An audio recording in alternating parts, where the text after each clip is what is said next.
Hey guys, ഇന്നത്തെ എൻ്റെ preparation loaded fries ആണ്. അപ്പോൾ സൺഡേ ചിക്കൻ വാങ്ങിയപ്പോൾ കുറച്ച് ചിക്കൻ മാറ്റി വെച്ചിട്ടുണ്ടായിരുന്നു ലോഡഡ് ഫ്രൈസ് ഉണ്ടാക്കാൻ വേണ്ടിയിട്ട്. അപ്പോൾ അതാ ഫ്രൈസിന് വേണ്ടിയിട്ട് പൊട്ടറ്റോ നമ്മൾ വീട്ടിൽ വറുക്കുമ്പോൾ അത്ര ഭംഗിയിലൊന്നും കിട്ടാറില്ല കേട്ടോ. അപ്പോൾ കുറച്ച് പൊട്ടറ്റോ വറുത്തിട്ടുണ്ട്. പിന്നെ അതാ നമ്മുടെ ചിക്കൻ ചെറിയ പീസായിട്ട് ഫ്രൈ ചെയ്തിട്ട് ഇട്ട് കൊടുത്തിട്ടുണ്ട്. കുറച്ച് സബോള ഇട്ട് കൊടുത്തിട്ടുണ്ട്. അതിൻ്റെ മീതെ കുറച്ച് തക്കാളി ഇട്ട് കൊടുത്തിട്ടുണ്ട്. കുറച്ച് തക്കാളിനെ ഇട്ടിട്ടുള്ളൂ കേട്ടോ. തക്കാളി ഇഷ്ടമില്ലാത്ത ആളാണ് ഇവിടെ ഉള്ളത്. അപ്പോൾ പിന്നെ കുറച്ച് തക്കാളി ഇട്ടിട്ടുള്ളൂ. പിന്നെ അതിന് പുറത്ത് കുറച്ചും കൂടി സബോള ഇട്ട് കൊടുത്തിട്ടുണ്ട് കേട്ടോ.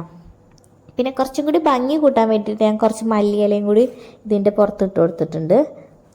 ഇനി ഞാൻ പിന്നെ സോസ് ഉണ്ടാക്കിയിട്ടാണ് വൈറ്റ് സോസ് ഉണ്ടാക്കിയിട്ടുണ്ടായിരുന്നു. വൈറ്റ് സോസ് ഉണ്ടാക്കാൻ സിമ്പിളല്ലേ. വൈറ്റ് സോസിന് ബട്ടർ കുറച്ച് ഒരു സ്പൂൺ ബട്ടറിന് ഒരു സ്പൂണും മൈദ എടുത്തിട്ട് ഒന്ന് ജസ്റ്റ് ഒന്ന് സോട്ട് ചെയ്തിട്ട് അതിലേക്ക് ഒരു ഗ്ലാസ് പാലൊഴിക്കുക. പാലൊഴിച്ചിട്ട് തിളച്ച് കുറുകി വരുമ്പോൾ വേണമെങ്കിൽ ചില്ലി ഫ്ലേക്സ്, ഒറിഗാനോ, പെപ്പർ പൗഡറൊക്കെ ഇടാം കേട്ടോ. ഇതൊക്കെ ഇട്ട് കൊടുത്ത് നമ്മുടെ വൈറ്റ് സോസ് റെഡി വേണ്ടിയിട്ടാണ്. പിന്നെ കുറച്ച് വൈറ്റ് സോസ് ഇട്ട് കൊടുത്തു. പിന്നെ ഞാൻ മയണൈസ് ഉണ്ടാക്കിയിരുന്നു. മയണൈസും കൂടി കുറച്ചും കൂടി ഇട്ട് കൊടുത്തു. പിന്നെ ഇതേപോലെ മല്ലിയിലയും കുറച്ച് ചില്ലി ഫ്ലേക്സും വേണമെങ്കിൽ പെപ്പർ പൗഡറും കൂടി കുറച്ചും കൂടി മുകളിൽ ഇട്ട് കൊടുക്കുക കേട്ടോ. അതൊക്കെ ഇട്ട് കൊടുത്താൽ നമ്മുടെ ലോഡഡ് ഫ്രൈസ്, അതായത് ഞങ്ങളുടെ വേർഷൻ ഓഫ് ലോഡഡ് ഫ്രൈസ് ഇട്ട് റെഡി വേണ്ടിയിട്ടാണ്. ബൈ.